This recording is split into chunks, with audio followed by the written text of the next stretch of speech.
Stand by Nicoletta, please. Episode 34, and Nicoletta, go. Oh la, wow. Here we are. Well, now, for those people who are listening, like as they come out, I'm really sorry that I've missed about 3 days. It's been ever so full on. I've been doing a lot of talks to students with my mate Sam, and it's been like 10 till 6. By the time I finish and then get dinner on and stuff like that, do you know what? I haven't had a moment. So I'm hugely apologetic to those people, but I am alive and I am completely fine. I just I ran out of time, frankly. So yes, I'm here. Hurrah! Sorry. First things first. I've still got my elbow. Oh my God, my arm is so painful from here. Oh, the pain, and I've become a bit weak and withered, so I can't do very much with it. It's pathetic. But I thought the other day, last year, in an mission to get Bethany healthy with me, we had this personal trainer in the garden who was recommended, and he did boxer size. Right, so he does boxer size, and we were punching and stuff, and I think I really hurt my thumb. I think I was meant to have it in or over the top, or either way. Oh, bloody hell. But I had to pretend it didn't hurt because I didn't want to ever put Bethany off doing so well. And so it's just got worse and worse and worse. So I think it's that. Not sure. So yes, you can see more fan mail. Yes, you can. I'm very excited about fan mail, right? And however it comes to me, I don't care. I love mail, so some of it's been coming through the mail. But I mean, obviously I know these people, so they know my address. Oh, piece of balloon. Just got to move my knickers. Yeah, so this one is from Bionca. I won't read the whole thing because it will make you cry, because it's so excellent. But she says, I cannot tell you how much I'm enjoying JigJaw. Now, either she means that she can't tell me for legal reasons, or she can't tell me because it's just excellent and it's blowing her mind. I'm sure you're getting inundated with fans, texts and messages. Well, when you say inundated, let's just say that I can cope at the moment. What's not happening are sackfuls of anything arriving, or the inbox is still mainly Gap 30% off or White Company stuff. Not that I've ever been able to afford anything from the White Company, but it's essentially still vouchers in my inbox. But yes, I'd one day maybe the word inundated will be a fact. Yeah, she's enjoying it, basically. It's a welcome distraction. Well, I love you too, and that's going there. That's my. Now this one is particularly special. It's been cut out to be the shape of jigsaw. It can only be from Nipple, Tassel, Loftus, right? It can only be because, yeah, Pearly, Nipple, Tassels, Beckenham. So, dearest darling Julia, she's got all the common courtesies there as the Commodore. Yesterday, whilst tuning into another fabulous episode of JigJaw, my daughter asked, hasn't she finished that jigsaw yet? So, no, I haven't, obviously. No, she's correct, I haven't finished it. And I totally understand the bemusement of a child as to why I haven't, because it's also bemusing a lot of adults. So today, at home school, I set the kids a mathematical challenge. Estimate how long it will take Julia to finish her 5,000 piece jigsaw. I am becoming part of the curriculum. So 14th of May, episode 16 was when you had, this is dedication. This is dedication, Pearly, Nipple, Tassels. Episode 16 was when you had near enough completed the outside pieces, apart from a few rogue edge pieces left in the casserole dish. Correct. And I think there's still one missing in action, but we'll find that, won't we? She says, if I say it loud enough, it will happen. Okay. Calculate how many edge pieces, which could be in a 5,000 edge piece puzzle, 50 height, 100 width. Well, now, immediately I see a problem there. Because this is, in fact, this is 153 by 101. So I think, I'm worried already about your algorithm, but anyway, it's much bigger than that. We couldn't actually count them due to your crappy camera. Right, all right, enough. So I'm getting, see, Scotland and Sparky, where the cock are you? I need you. I'm getting complaints about the quality, right? So she's done a formula here. 2W plus H, 2 width plus height, minus 2 plus H minus... Christ alive. Anyway, she's equalled it at 296 edge pieces. I'm not going to count them as much as I'd like to right now. And I'm sure as thrilling as that would be for everybody. She's then estimated 5,000 minus 296, which the edges, equals 47404 central pieces. Bloody hell, it's been a tough lockdown for you, isn't it, Beckenham? Right. Add the timings of episodes 1 to 16 equals 7 hours 59:29 seconds. Christ! Is it that many people? Right, okay. Which equals, so she's done 7 hours 59:29 seconds divided by 296 pieces, edges, equals 96 seconds per edge piece. Oh, I wish it was as fast as that. I don't think it will. So now she's gone on, given that it normally takes longer to do the inside pieces, yes, that's a fact, and you can see that, you're witnessing that. Let's say 20% longer. Oh, blimey, I think that's an underestimate, don't you? Because I'm reading this out, I can't do any. That's an additional 19 seconds per piece. Therefore, it equals 115 seconds per piece. And she has written here, yes, I know I need to get out more. Well, you do, and soon you will, won't you? Because soon you'll be running around with your knickers on your head screaming, I need to get out. So, I mean, based on this piece of fan mail alone, I can see that you are going very slowly mad. Okay, so she said, if there's 150 seconds times 4704 inside pieces, anyway, there's a big calculation here. Let's say you do 2 episodes in an hour. I do, about half an hour. That's an estimate of a further 301 episodes after episode 16. 301 days. 43 weeks. So, Nipple, Tassles and Their Children episode estimate that I will be finished in 11... on the 11th of March 2021. Oh my God. Well, let's see if anybody is still alive by then. Oh my God. Matt'll be wetting himself. Well, he won't. He'll be furious if I can't actually go out and earn anything. Because I have to finish this jigsaw. Because to be honest with you, that's all I want to do is sit and do this jigsaw and chat to you.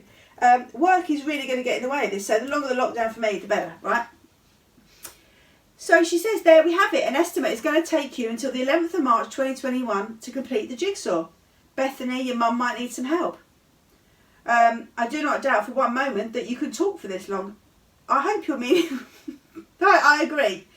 And I will gladly listen. Right, that's few. I do hope, however, that we're all doing some kind of work by then. No, I don't. I don't hope that. Because all I want to do is finish the jigsaw. So hopefully the work... I mean, listen, I mean... I've got to try and work out how to be paid to do this, because the joy of being able to have you in my shed helping me do this, that kind of work is pleasing, isn't it? That would be very pleasing. So we'll say thank you for your fan mail. I had Libby blew my mind the other day from Aberdeenshire, no accent required apparently. As again, she iterated it, she absolutely almost underlined that. Do not do an accent for me, although I know you're excellent at them. She's still making the Hessian outfits up there. And now I've got 2 more, Bioncs and Nipple Tassles. Oh, actually, I forgot. I keep forgetting because Bionca is Canadian. She should actually be legally called Bionca, and we should call her Bioncs. So, if you ever see her, a beautiful Canadian, long, flowing, curly hair, eating and supping granola and yogurt everywhere, and tapping trees, then she's called Bionca. Okay, so what else? So let me show you the jigsaw. Okay, this is going, oh, up the top. Oh, let me move my Miffy. I don't mind touching my Miffy to move it out of the way. Oh, look here, pleasing. Here we go. So a few more bits to go here, here. Swing. This is coming on, isn't it? Oh, where do you go? Where do you go, baby? There. Hurrah. Yeah, this is coming on. I think that's another bit. No, nearly. No. Anyway, this is coming on. It's so cocking hard. I can't even begin to tell you. I was staring at it yesterday. You really need to concentrate on this. You can't really chat. You know, Matt said to me again the other day, why did you start with such a big one? I think it's much funnier what I'm trying to do, which is the only. It's the only reason I do anything is to make people laugh, right? Even if it's just general smirking. I think it's funnier. If I started with a proper jigsaw of a normal thing, it's not as funny, is it? As you making you all freak out about the scale of it. I wouldn't have had anywhere near as much correspondence about it and people moaning at me, which makes me laugh that people care that much. Right, you are an excellent piece of... Yes. There's a lot of graffiti, there's a graffiti section, about 3 sections of it, and I'm absolutely smashing it. That might be off camera, that bit, sorry. Right, okay, on to more news. So, my dear friend Emily, who I went to college with, she's a bloody legend, right? And anybody who knows her adores her, falls in love with her, you know, the whole lot. Loves her. Just going to have a slurp of my Diet Coke. It's cocking cold out, but I've still got a Diet Coke on there today.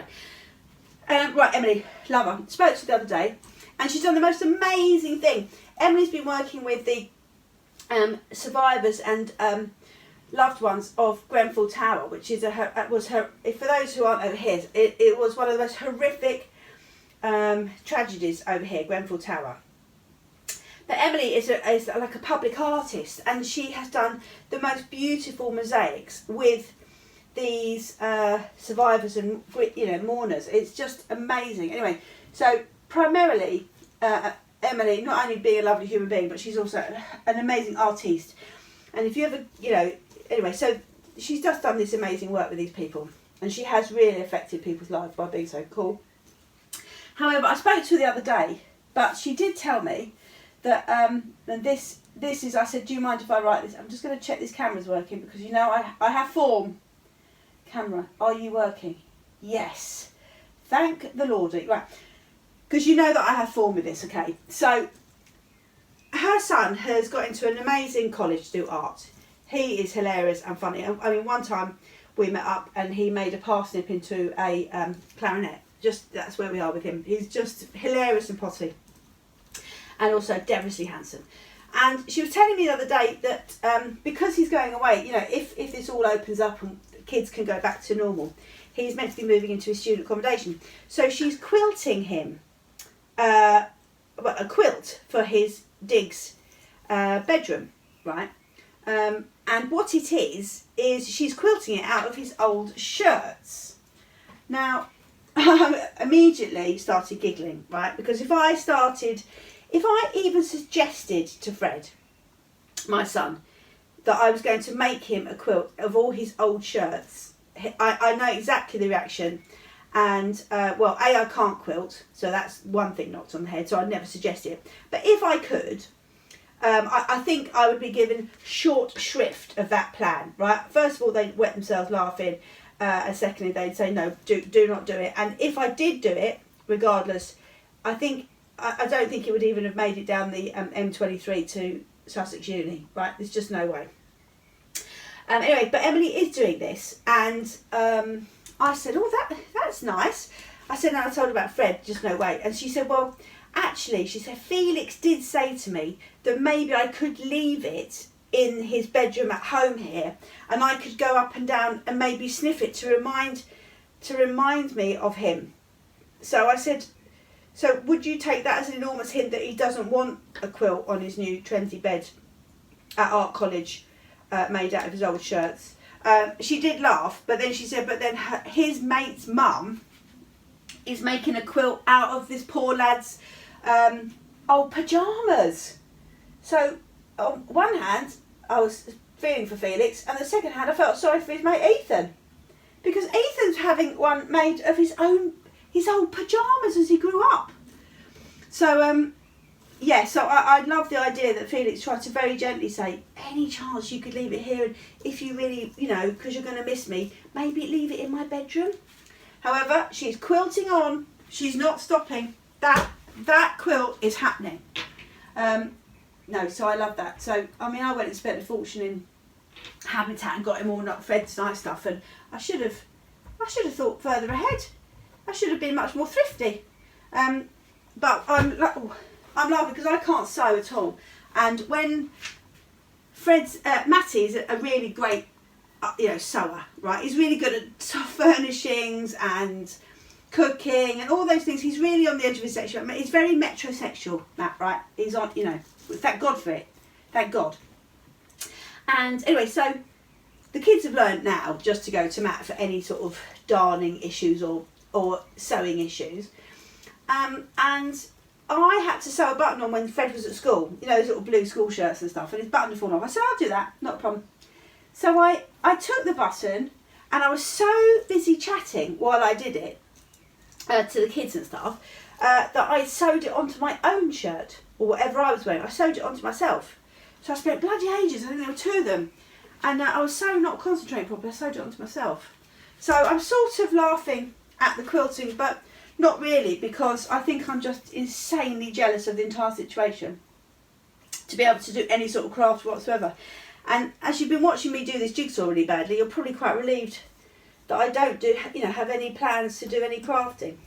I won't, after this, go on to say, oh, should we do a crafting thing together? That won't happen, so you don't need to worry. Okay, so my mother, obviously, classic Nanny Tish this week. It's been a lot. I've had to write them down, but I'm going to stagger them because so I don't use them all up in one hit. She said, oh, I listened to that because she's on the Facebook, and she's on the Facebook with the Mark from Lewes, who's got this podcast called Production Meetings, and me and my mate Sam were on one, and she said, oh, I listened to that podcast with the Mark. She said, and I think I heard you talking on it. I thought you were talking on it. I went, yeah, do you remember I told you about that? I was talking on it with Mark and Sam. She went, oh, I thought I heard your voice on it. Were you talking on it? I said, yeah. I said, the clue's in the title as well. I said, it says my name and stuff. She went, oh, she said, oh, I do look, and he got a lovely voice. I said, Mark got a lovely voice. Wait, banging on about his podcast. But yet still can only even muster watching the first, I don't think she did even the whole 15 minutes of this first one. So, which is probably why Mark is going to be paid to do his for a living, and I will be doing my jigsaw in my shed with dwindling viewers indefinitely. But so I'm really pleased for you, Mark. I'm really, really pleased that my mum is like a super fan of yours and just can't work out what I'm doing as to why. Even when she was in one, a few episodes back, still absolutely not a cocking clue what was going on. Not at all. So really pleased for Mark. Oh, hang on, dog's arrived. Here we go. Come on then. Hello, come on then. There we go. Dogs are in. Go, your bed's around here. Keep going. Keep going. Your bed's around here this time. Come on. Please don't knock the jigsaw. It's there. Yeah, so that's good. So he's a hit. Right, I've got emails from the Commodore and the Tiger King of Croydon. So let's just check the camera because I'm paranoid now that I'm wasting my time, which most likely I am. Please work. No.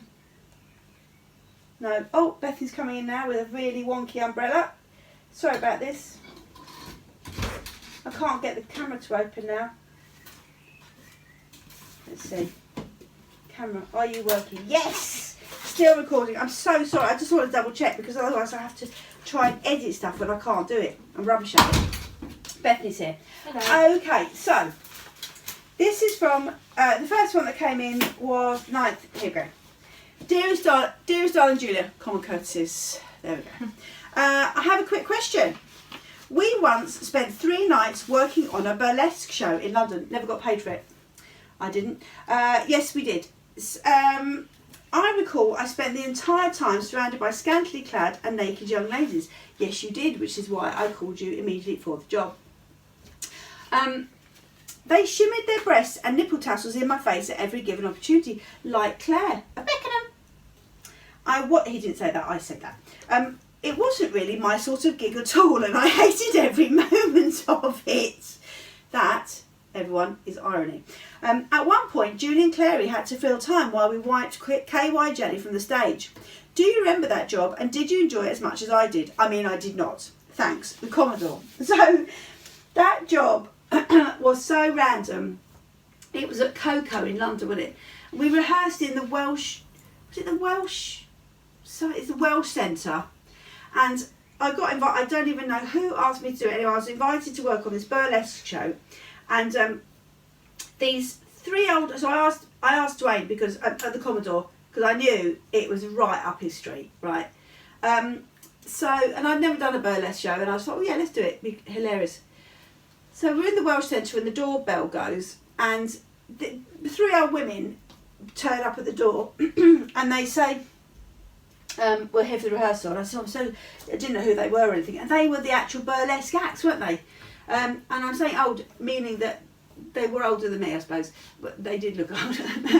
Anyway, so they came in, and then the next thing, one of them was swimming around in a martini, this grim old martini glass, wasn't it? It was a really grubby, it arrived from the Americas, and it really needed like a power wash. It looked like you needed to get the power wash on it. It was grubby, right? Really grubby. And there was not much you could have done for it, but it just looked like it needed, well, the amount of wet wipes in our lives now, those years ago, could have really done with it, couldn't we? Anyway, so I've just seen a bit of roof there. Don't know if that's it. Yeah, so these women were like, one girl was just slipping around I don't know what was going on, slipping around a martini glass and sort of licking herself and nipples and all sorts. And it was like a Sunday afternoon at the Welsh Centre. And I think I lost the Commodore really, because he was absolutely pointless to have as like a stage manager at that point. And anyways, then another woman came in. She dragged on this enormous telephone, huge old-fashioned telephone, and she got on the telephone. It was like gyrating, and I'm standing there in like a pair of dungarees at this point, looking like I didn't know what was going on. Nobody knew what was going on, and well, lots of people did know what was going on, but I was just like shocked, because it just felt a bit, and we had to keep filling up this martini glass with sort of these really sort of dangerous looking bubbles and stuff. And the woman on the telephone looked like she was going to have her own, like, pull her kidneys out, because the way she was moving around it looked like something was going to catch. The whole thing was very uncomfortable, and it was the least sexy thing I'd ever seen, if you know what I mean. It's meant to be really sexy. The really weird thing was, on the event, was that the whole place of Coco was essentially filled with gay men. So my confusion grew, and Paul O'Grady was there hanging out of a box, if you remember. It was just the weirdest event, and it was packed out for one night, and then we were meant to do a few. Hang on, it's making me dry. I've got to have a drink. Yeah, so it was just a bit weird, and then it was bloody hard work as well, as I recall. And yeah, and then I never got paid. I think you got paid, but yeah, I didn't get paid. So the injustice of it all was I was always, yeah, it was funny though. It was funny, and yeah, the irony is not lost on me when you said I didn't enjoy it at all. Yes, you did. The Commodore officially wanted to take that on top. That will haunt me, that one. Right, okay, so next one. This is from the Tiger King of Croydon. Okay, so this is, the subject is episode 33. Bless you. She's going to go again. No, is she? Okay, she's not. Oh, bless you. Yes, she did. Bless you. Okay, this is from the Tiger King of Croydon. My dear Jew, not as effuse. Dear Jew, fair enough. He's the Tiger King, say what he likes.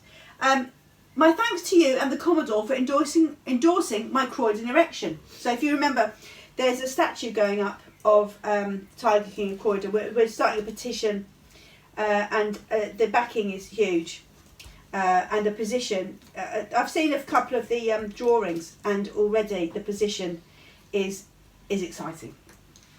I must say that while I'm flattered, I don't feel that I'm quite yet at the level of notoriety to stand alongside such local statues like the ones of Ronnie Corbett, Dame Peggy Ashcroft at the end of my road.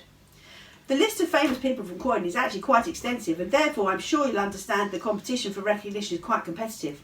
Sue Perkins has been trying for years to have a tram named after her, but to no avail. That's a great idea. I might start pushing for that myself for her. Having checked with the council, I'm assured that I currently rank in 47th place of the most famous people in Croydon, directly behind Susanna Reid from the Good Morning Britain, but ahead of Dame Bowers from another level. Was Dame Bowers in another level? I don't know who Dame Bowers is. You don't know. You're so young, you don't know who Dame Bowers is. So there's hope for me yet. Kind regards, the Tiger King of Croydon. I think 47th is a little bit shabby. Who is Dame Bowers? Who is Dame Bowers? I mean, yes, we'll have to Google him. That will break his heart, Dame Bowers, that nobody knows who he is now. But he was a big Dame Bowers. Anyway, I think 47th is rotten, and I'm going to campaign. I know that the council don't have much on their plate at the moment, so I think it's a perfect time for me to get involved in campaigning for you, Tiger King, to have your own statue in Croydon. And I know, just based on the mail that I'm beginning to get now, that I know there's a big need for it. It would cheer everybody up, don't you think? I think so. I think so. Good. So I think that's a great. That Sue Perkins trying to get a tram named after her is most Have a bit pleasing. of your Diet Coke, man. Yeah, you can. Have a bit. Right, I've got 3 minutes left. Okay, so. Thank you. No problem. Thank you very much. Thank you. It was quite hard to get the ice out. Yeah, was it? Because the fridge was off last night, so crikey. it froze the... It froze. Okay, so listen, I've got another Australian listening. Thanks for that excellent story, Beth. I can't wait to catch up on other ice news. On that note, I'm going. No, honestly. Yeah, no, Have I'm you got going. any other fridge news? No, I'm going. It's a bit like Nan when she just spoke to us about all her cupboards. Oh yeah, what does she have in her cupboard? Well, knickers. Well, she went through it. So She's got Dennis Basso coats. She's got scarves. lots of scarves. She's got We asked Nan. lots of linen. So we were talking to Nan and we sort of talking about her cupboard. She said, I've got so much stuff in my house. So Fred said, sort of just out of interest, what have you got then? And she went through a bit like when she went round Waitrose. She went through, I'd say, every conceivable cupboard. And I said to Fred, well, you did ask. I don't know what to say. You did ask. And she's going, and then I bought some Tenerife blankets. And then I bought that aloe vera from Tenerife. It went on. It went on and on. Go on. Anyway, Beth, let's wave together because you haven't waved with me for a while now. Because we're coming to the end of our time because I'm going to do another one. But lots of love to you all. Take care. We love you very much. And stay healthy. Bye.